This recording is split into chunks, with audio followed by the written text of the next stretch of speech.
Hi, everyone. Welcome back to the channel. My name's Christina, and I am a genre bending literary writer. And today I want to talk about reviews versus critiques. It's been on my mind recently, and I just wanted to sort of present my ideas about what is the difference between getting a review and getting a critique. I'm probably thinking about this today because I'm going to go and meet up with some of my writer friends, and we generally critique each other's work. And I started thinking about what is the difference between the two. And what I came up with was the idea that writers need critiques, but reviews are for readers. And that doesn't necessarily mean that reviews are wrong. Reviews help us navigate, you know, subjects that we don't know much about. I certainly use reviews when I'm thinking about buying a book and I've never heard of it. If I'm going to buy something electronic, I definitely look it up on the internet to see what the reviews are, what are the pros, what are the cons.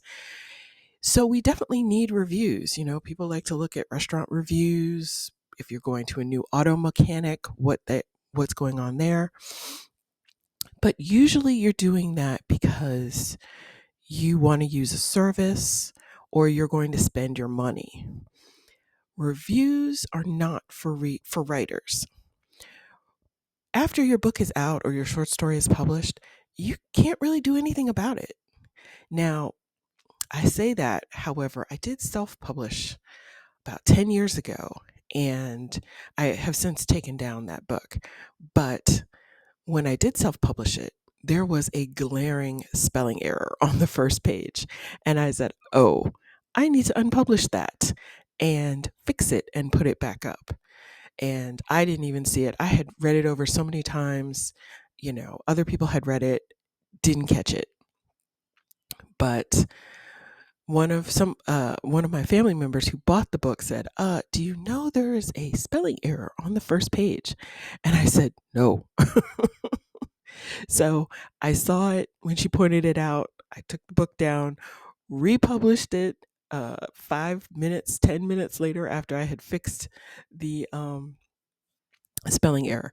So, with exception, most of the time, once something is published, you can't fix it. Now, if you notice a trend in somebody's writing, you can point that out, but it's really up to the writer whether or not they want to change their style or change their subject matter. The critique after something is published is not really helpful for the writer. The writer needs to get that critique before they get published. And hopefully, if someone is trying to publish a story, they've had multiple people read it. You should try and find folks who will give you honest feedback. And by honest feedback, I don't mean it's the best thing ever or, oh, everything sucks. You want somebody who gives you the good and the bad. And once you find people like that, that is gold. That is really gold because they're not trying to tank your story. They're just pointing out inconsistencies or maybe things they're confused about in some writerly circles. We call them dream breakers. When you're reading something and it pulls you out of that dream of reading, you want to point that out because you don't want that to happen with your reader. You want them to keep falling into this story and not be self-aware of the story, if that makes sense. So, when you are writing, you want to find those readers who will give you that valuable feedback. But after you publish, it's out of your hands. You really can't control who likes it or who doesn't like it, what they want to do with the story, what they would have done with the story. That doesn't matter. It just doesn't matter. Reviews are for readers. Critiques are for writers. So don't get hung up on bad reviews or good reviews, unless it's something, really out of left field. Like I saw an Amazon review one time and the guy was complaining he couldn't get his Jimmy Dean sausages, but he was complaining by giving some author a 1-star review. I mean, like, what? That review should bug people. But for the most part, if somebody liked it, they didn't like it, hey, it is what it is. And I wouldn't get too hung up on it. But when you're critiquing, if people are pointing out an inconsistency or something that isn't working, you should take a hard eye to it. One of the reasons I really loved grad school, and I've talked about this in videos before, is that you will be in a class with people who have no skin in the game, whether or not you succeed or fail as a writer.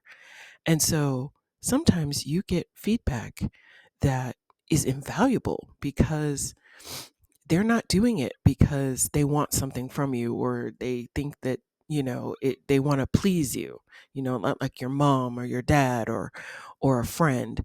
No, these are just strangers that you have shared a class with and they're going to give you an opinion. Sometimes it's an opinion that you don't really care about, they just don't get it, you know. Sometimes though, you will get feedback from somebody who genuinely enjoys the story and they can see where there is a problem. And by pointing it out, it makes your story even better. I've had that happen to me a few times where somebody would make a suggestion or point out something, and I would say, oh, yeah. And it just opens the story wide open for new possibilities, interesting new storylines, interesting aspects about the character. And that's invaluable. It really is. So, if you're a new writer, I would highly suggest you find a couple people that can give you honest feedback. But once your story comes out, once your book comes out, essay, whatever it happens to be, you can't control it. So you just let it go and you hope for the best. Okay, I hope that helped. If you like videos like this, please consider hitting the subscribe button. I would really appreciate it. And I will see you all on the next video. Bye.